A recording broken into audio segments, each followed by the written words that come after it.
Você deve ter percebido a quantidade de escândalos que tem acontecido nos últimos tempos na igreja brasileira. Isso me deixou muito angustiado e me fez ficar pensando por quê, e eu cheguei à seguinte conclusão.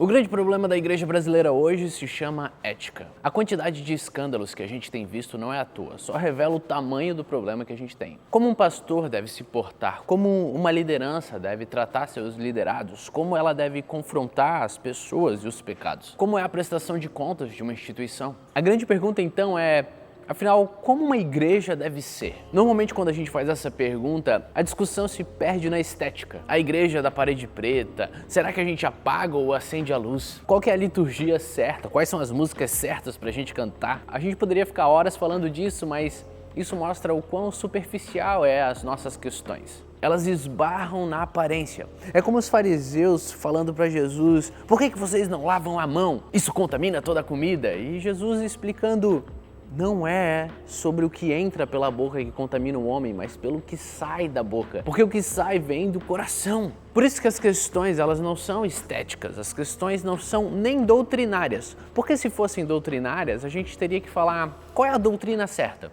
A minha e só a minha, ou a sua e só a sua? Como cristão, nós cremos que existem coisas fundamentais na nossa fé que não podem ser negadas e nem mudadas. Mas existem muitas outras que a gente vai pensar diferente. Nós cremos na unidade do corpo, naquilo que é fundamental. E naquilo que não é fundamental, nós nos respeitamos. Por isso a pergunta continua: afinal, o nosso problema não é estética e nem mesmo doutrinário. O nosso problema é ético. Isso é importante porque, independente de como seja a sua igreja ou qual a tradição dela, ética tem que estar lá. E por isso esse vídeo é para falar de algumas coisas bem básicas sobre o que é ser igreja e ajudar a nós a entendermos essa dinâmica e como identificar isso na nossa própria igreja.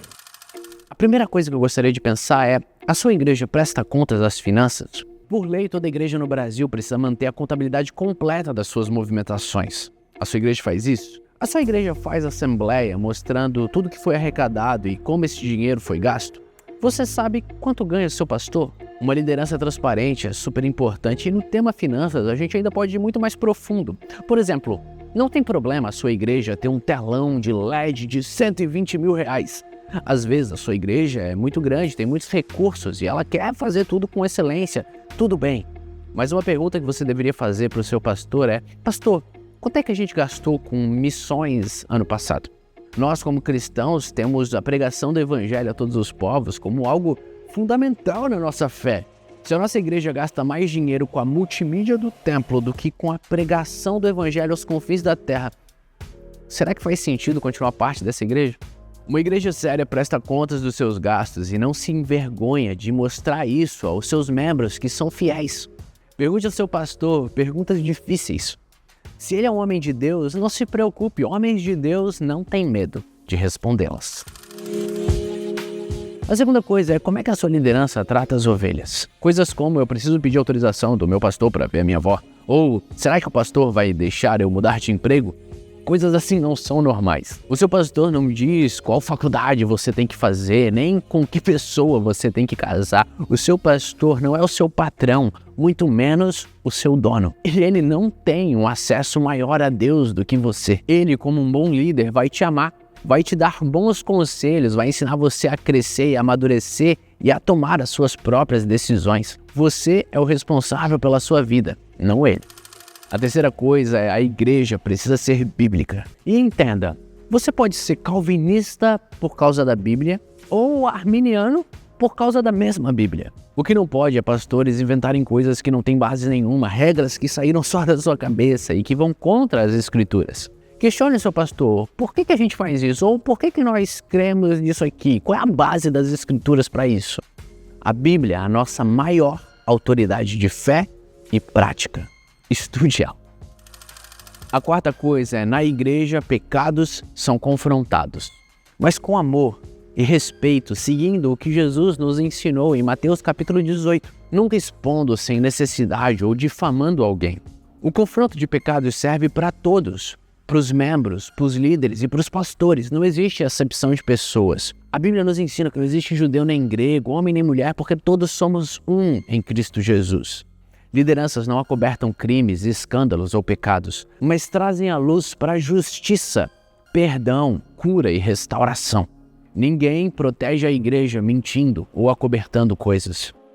E para finalizar, entenda, existe sim muitos sistemas religiosos que são diabólicos. E o problema é que esses sistemas são bons para muita gente. E essas pessoas vão tentar defender esse sistema. A ideia desse vídeo é tentar trazer um pouquinho de luz, de coisas simples sobre o que é ser igreja.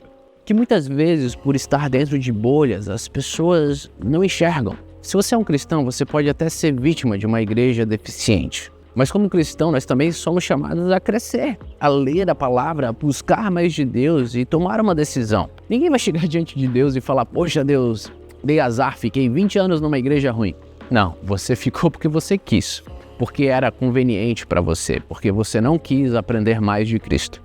Em Apocalipse 18, uma voz que vem do alto diz, sai dela, povo meu, para que não sejais participantes dos seus pecados. Isso mostra que nós também somos responsáveis. Dito isso, a gente vai entender que não existe igreja perfeita, nunca existirá. Pastores errarão, líderes pisarão na bola, pessoas vão te machucar e você vai machucar pessoas. A boa igreja é o lugar onde a gente pede perdão e perdoa. A boa igreja é o lugar onde você pode abrir o seu coração e ser acolhido. A boa igreja é aquela que vai te confrontar quando você estiver errado e vai te ajudar a crescer. A boa igreja é aquela em que o amor permanece e a comunhão é real. O meu apelo a você é, pelo amor de Deus, não passe por essa terra sem viver a igreja de verdade. Se você curtiu esse vídeo, compartilhe ele com alguém. Eu não tenho dúvida que ele vai ser uma bênção para muitas pessoas e muitas pessoas precisam ouvir ele. Deus te abençoe e let's bora ser igreja.